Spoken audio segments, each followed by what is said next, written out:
No doubt you've seen the headlines, right? After the Senate passed the big, beautiful bill yesterday. Medicaid cuts are coming. Oh, my gosh. People are not going to have access to their health care. This is the worst thing ever. And they're lining this up to be the big talking point for the 2026 midterms. Now, the big, beautiful bill still has to get through the House side, and they're going to try to vote on that today. But as I heard this morning from a congressional staffer, they got to get all the people back to D.C. first. They're not all there, and there are storms across the East Coast that have delayed flights and caused travel issues for a lot of members of Congress. So, convenient. I know. So now we sit here and we wait to see when the House will get its side done and hopefully to Trump's desk by Independence Day. But it's a tale as old as time, right? You cut a penny out of government spending, and what happens? Oh, my gosh, people are going to be left out on the streets. We're all going to die. Literally, you cut anything out of any level of government. Look at what happened with Mike Kehoe. He went line item veto on some things, and he cut $500 million from the state's $50 billion budget this week, and the Kansas City Star is freaking out about it. Same thing happens at the federal level. So what is really going on here? Well, what we know, and I'm just going to go through some of this with you with data. I know that's not popular. Talk about a bombshell. I know it doesn't fit in line with the hysterics of the moment. Cold facts. I know. But right now, Medicaid is the nation's largest single source of health care funding with 70 to 80 million people enrolled. That's about a quarter of the population. It is the largest payer for long-term services and for mental health and substance use disorder services in the country. In fiscal year 2023, it cost $900 billion. The feds covered 69% of that, and the states contributed the remaining 31% of that. The Congressional Budget Office estimates that by 2030, Medicaid spending will top $1 trillion a year. It's unsustainable. Now, this is why you've heard Laura Kelly talk a lot about expanding Medicaid in Kansas.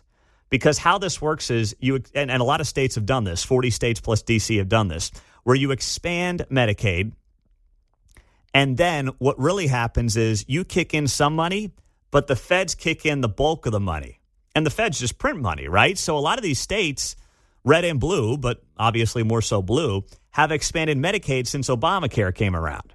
Because they're like, well, if the feds are going to give us all this money, we might as well, right? Like, they love spending money, so that's what's happened. So what you've seen is an explosive growth in Medicaid since the passage of Obamacare in 2010. It's greatly increased the federal deficit, and it has created a fiscal calamity, and it's undermined the economy, right? Because Obamacare expanded Medicaid coverage to mostly non-elderly adults with incomes up to 38 percentage points above the federal poverty line, which was dramatically above the previous threshold. So Obama made it easier for states to play in the Medicaid sandbox. They increased the threshold in which you were able to receive Medicaid, which rolled back a lot of the good things that Bill Clinton and Newt Gingrich did back in the mid-1990s when they basically said, hey, you know what? You got to work. If you want to get benefits, you got to work. It was bipartisan at the time. Bill Clinton was, at least on this issue, not a nut job. So they came to an agreement that it's good to have Americans working, but we also do want to protect those who are vulnerable, those who are disabled, those who are in need. We are a generous country. We should have a safety net. We can't have a safety net that's being abused. And over the last 15 years, it has been abused based on some of the changes that have come largely during the Obama era. And then Biden just jacked everything up on steroids. So fast forward here, and this is how we end up where we are today, where Medicaid is set to cost $1 trillion by the end of the decade. So the one big, beautiful bill does include a lot of that much-needed reform. And I'm glad they're doing this. I would argue they didn't do enough of it, but it's a step in the right direction.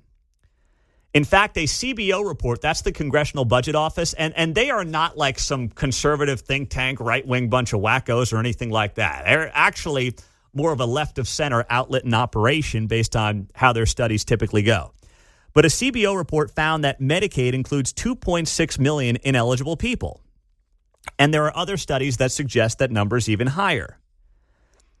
Then you factor in tens of billions of dollars that are wasted every year because of just administrative bloat and sloppiness and improper payments to ineligible adults and people who don't provide the right documentation. It's a bureaucratic nightmare that is absolutely being abused.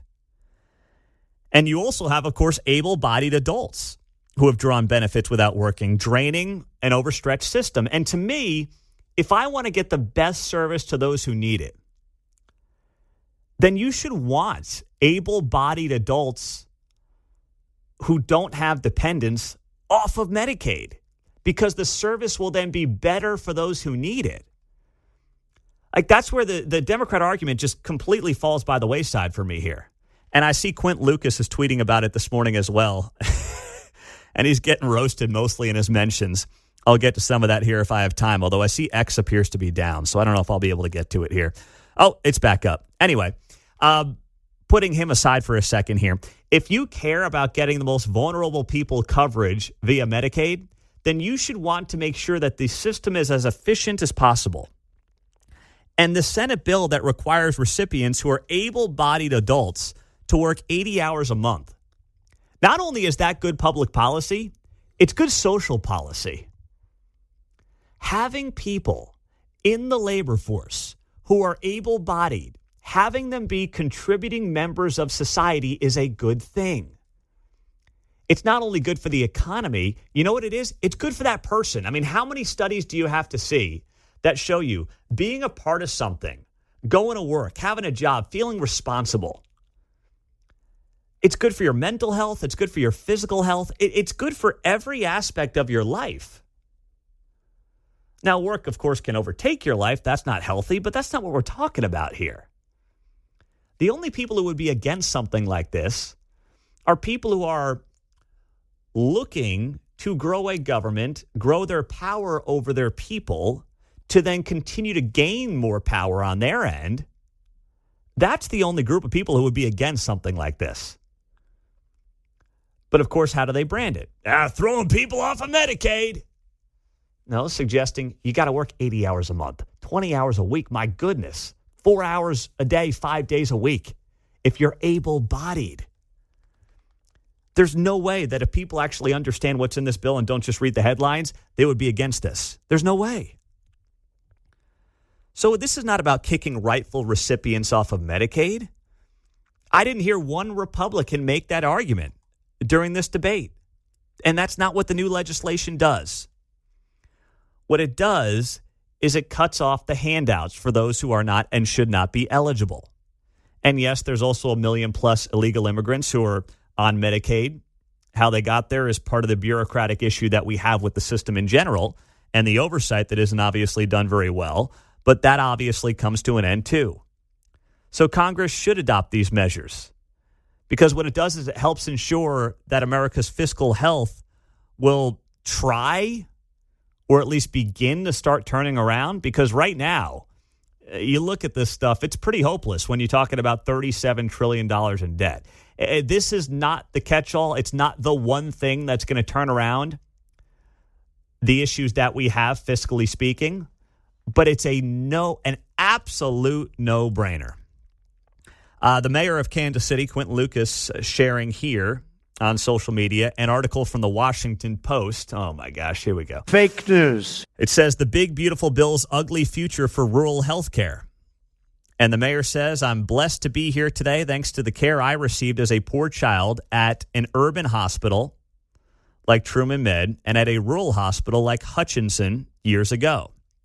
So the case that is being made is that this is going to impact rural Americans who voted for Trump, who are Medicaid recipients, and this is going to have a major impact on their lives and their Trump voters. And oh my goodness, Trump has turned and Republicans have turned on their own voters. Let's see. You guys keep pushing that. Let's see how it plays out. Genuinely. Let's see how it plays out. We all knew this was coming.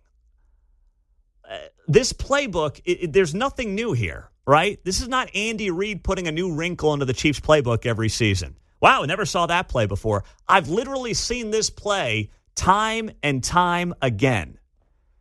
And I don't think it's going to work. I don't. I don't care if you're in rural America or urban America.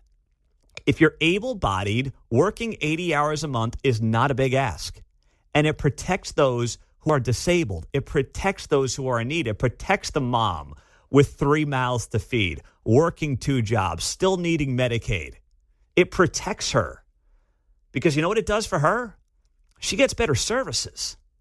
She gets more attention. It's just a numbers game, right? If there are fewer people on the Medicaid rolls, well, guess what? The people working in Medicaid will have more time for those who need it.